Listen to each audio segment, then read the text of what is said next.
Okay, in this video we're going to look at getting a high density tessellated textured mesh, something like from photogrammetry, and getting it to a low poly with maps. So we have a super dense tessellated mesh with a texture. So we're going to get this as an FBX out of Maya and into Mudbox. So here we've got a really high density mesh, and we're going to first run retopologize on it. So we're just going to do a new operation. Depending on your mesh, you're going to watch the face count target. Something like 3,000 to 5,000 is usually good. I always stick with an optimized, but again, it depends. If you want to use curves, you can. I won't be in this. You will want sculpted detail, because this is what will take all the sculpted detail from the high density and put it onto yours. You don't really need any of these, and again, depending on yours, I'm not going to use symmetry on it. So we would let that run, and then this would be our result. So you can see now it's much lower poly, and now we need to get a UV on it. So what we would do is select the remesh that we have on here now, and if I go up a few levels, I can see I do have my detail on there, but I want to go all the way down to the base, make sure that I'm at level 0 up here,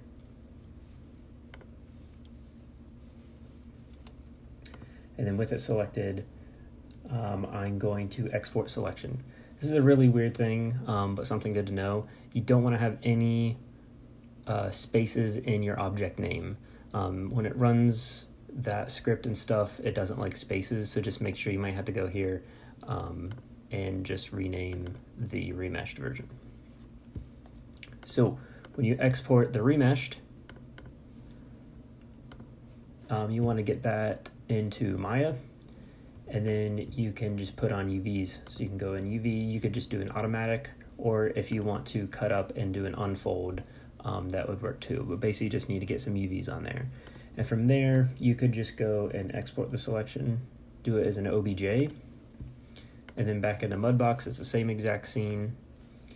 You'd select your object and then go File, Import UV. You grab that same file that you just outputted from Maya that has the UVs, and then you can go into the UV view here, just double check that you've got all of them. And then you want to take that remeshed, take it to its highest level,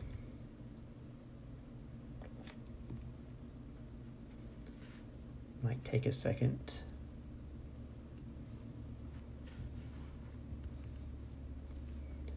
So I'm at the highest level, and then you want to make the original one visible as well. You want to make sure they're in the same space. And then we're going to go extract texture maps, and you want to transfer paint layers. So this is going to look at the original mesh that you have and all its textures. It's going to transfer onto the remeshed version at the highest level. So the target is going to be your remeshed, and then the source is going to be the original. Raycasting is fine. Usually it does a good job setting all of these. If you have artifacting and stuff, this is where you would tweak some of these things and play with some of them, and they usually do a good job telling you what they do. You would select a size, and then maybe do some anti-aliasing. You want all paint layers and replace. So this is going from the source to the target, and then you would hit extract. So from there, you can go into layers, and it should give you a diffuse layer now. So if I turn that on, now we zoom in, we can see my low density mesh, my remesh, and I have all the nice texture detail from the original model. And I can even go down and check that. If I go all the way down to the lowest, I still have all the texture mapped on there. So if you want to output that map in the layers panel, and then you go into paint, find your diffuse, right click on diffuse, and then you can just do export channel merged. That'll give you the texture map. And then if you need a normal map, so if we go back up, you will need to generate that first because it's not in your layers right now. So make sure you are in the highest. I'm not sure if it matters, but I always just like to make sure. You're gonna go back to extract texture maps, new. This time you're gonna click normal map. And then I would open the object panel, just back up just to make sure. So the target is gonna be the same. It's gonna be Remesh, the remeshed version for both of these, but the difference is the level. So the target is what it's looking at, what it's gonna copy onto is level 0, this is your low level, your base mesh, and then the source is gonna be the highest level, which is level 5 for this case. Again, these settings usually pretty good. You wanna make sure you generate one map, do your image size, you can do anti-aliasing. Maya is fine, and then make sure you're in tangent space. And then you can go and name your file wherever you need it to.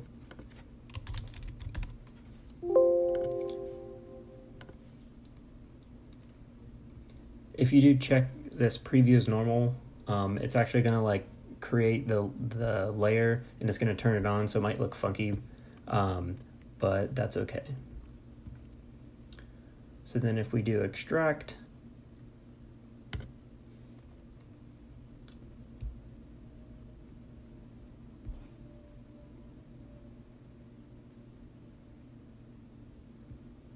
it's going to go through its process, and it might take a little bit of time. Also depends on how much anti-aliasing you check and the size of the map.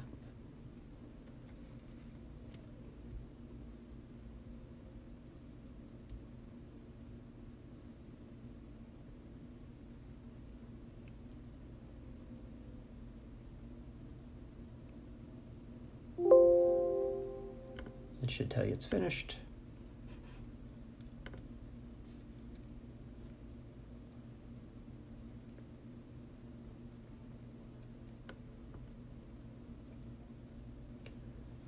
And then you can go back to layers, and now you're gonna have a normal map layer in your paint layers.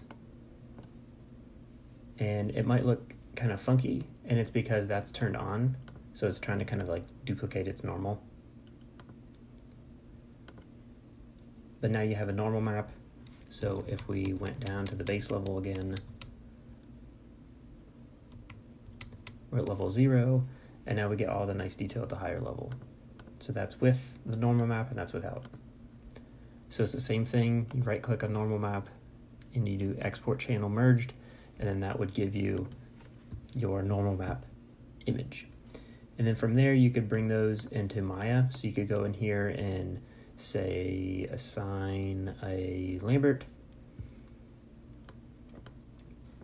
and then there you could input a file into the color, and then the bump mapping you could input the normal map into that. In the normal map, you want to make sure that you use as tangent space normals, and then the bump value is where you're going to input the normal file. And that's pretty much it.